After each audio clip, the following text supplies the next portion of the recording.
조갑제 TV 시청자 여러분 안녕하십니까. 2024년 7월 26일 밤 10시입니다. 아직도 개혁신당 이준석 의원을 미워하는 사람들이 많습니다. 아직도 하버드 대학교 가짜 졸업생이라고 하는가 하면은 이번 총선에서 고발된 사건으로 틀림없이 낙마할 것이다, 틀림없이 감옥에 갈 것이다 라고 험담을 하는 사람들이 많은데, 그들에게 조금 실망스러운 뉴스가 나왔습니다.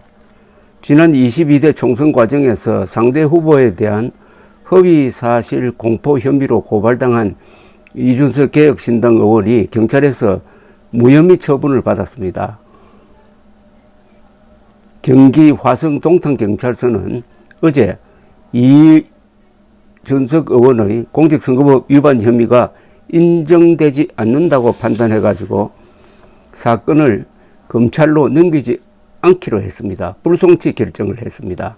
경찰은 이준석 의원의 발언이 공직선거법에서 규정하고 있는 낙선 목적의 허위사실 공표나 후보자 비방죄가 된다고 볼 증거가 불충분하다라고 판단을 했습니다. 경찰은 이 의원의 발언은 민주당 공영운 후보자가 국회의원이 될 자격이 있는지에 대한 검증을 하는 과정에서 내부 정보를 활용한 부분에 초점을 맞춰 질의한 것이라면서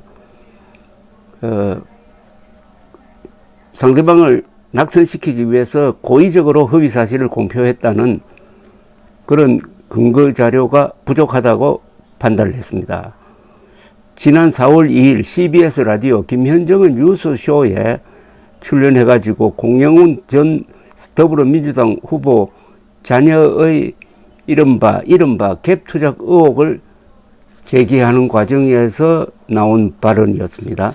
문제가 된 게, 당시 공영훈 전 민주당 후보, 한정민 전 국민의힘 후보와 3자 토론을 하던 중에 이준석 의원은 공영훈 전 후보 딸의 부동산 보유를 놓고 22억 원짜리 주택인데 대출한 10억 원을 끼고 그 다음에 전세까지 껴서 샀다, 이런 걸 영끌 갭 투자라고 하는 것 아닌가요? 라고 말했는데, 민주당 경기도당은 공영훈 후보의 딸이 현재도 해당 아파트에 거주하고 있고 제3자에게 임대를 놓은 사실이 없다, 즉 전세까지 끼고 산 것은 아니다, 그래서 허위사실이다, 이래가지고 이준석 의원을 공직선거법 위반 혐의로 경찰에 고발했던 것입니다.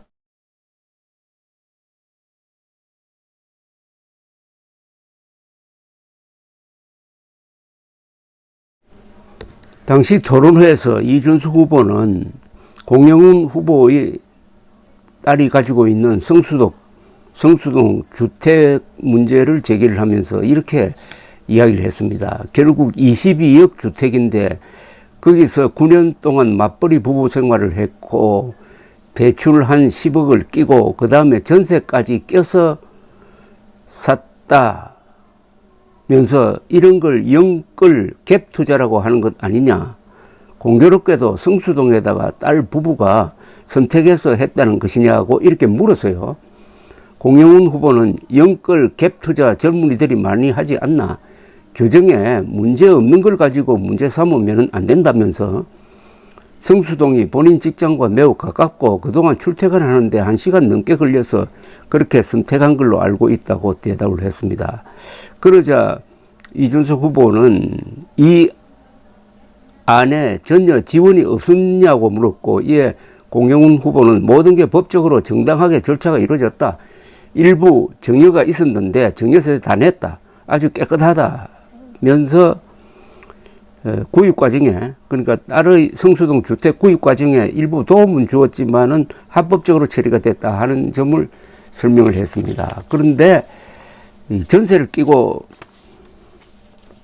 구매한 것은 아니다 하는 이 점을 가지고 허위사실 유포 혐의로 고발을 했던 것입니다. 그런데 경찰이 무혐의를 내린 가장 중요한 것은 이게 서로 이 공방전하는 데서 나온 아주 지엽적인 사실착오다.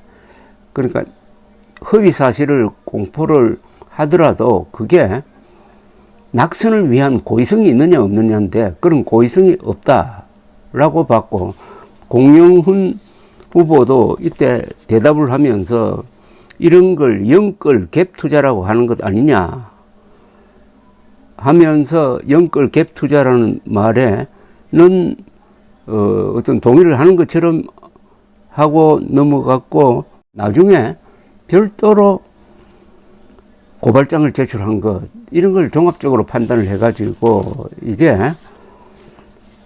고의성이 없고 부분적으로 사실과 다르지만은 상대방을 떨어뜨리기 위한 목적은 아니었다라고 판단한 것으로 보입니다. 그런데 제가 서두에서 말씀드렸지만은 이준석 의원을 미워하는 사람들이, 지독하게 미워하는 사람들이 이렇게 부정선거 음모론자들입니다. 부정선거 음모론과 가장 용감하고 효율적으로 싸웠던 정치인이 이준석 의원이었습니다. 당신은 의원이 아니지만은, 오늘날 이준석 의원이 이렇게 정치적으로 성장한 데는 비겁한 보수층이 침묵하고 있는 사이에 홀로 나와가지고 황당무계한 부정선거 음모론자들과 싸우고 이겼기 때문입니다. 이게 진정한 용기죠. 저는 이준석 의원은 우리나라에서 가장 용감한 정치인이라고 감히 말합니다. 그 이유는 현존 권력으로서 가장 강력한 현직 대통령과 맞서가지고 싸우다가 결국 대표직에서 밀려났고, 어떤 점에서는 현존 권력보다도 더 강한 이 선동된 대중과 맞서가지고 싸우다가 상처를 받았지만은 결국 이기고, 상처를 받은 몸으로 지난 총선에 출마해가지고 아주 당당한 선거운동을 통해서 기적적인 역전극을 벌였다. 이게 이 정치인 이준석의 자산입니다.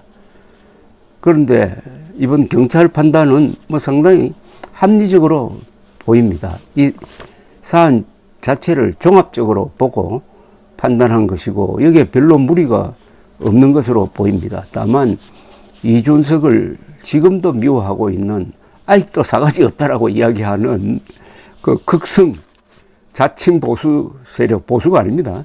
극렬 분자들, 이번 수사로 국회의원직을 상실하기를 바랐던 사람들에게는 큰 충격이겠습니다. 감사합니다.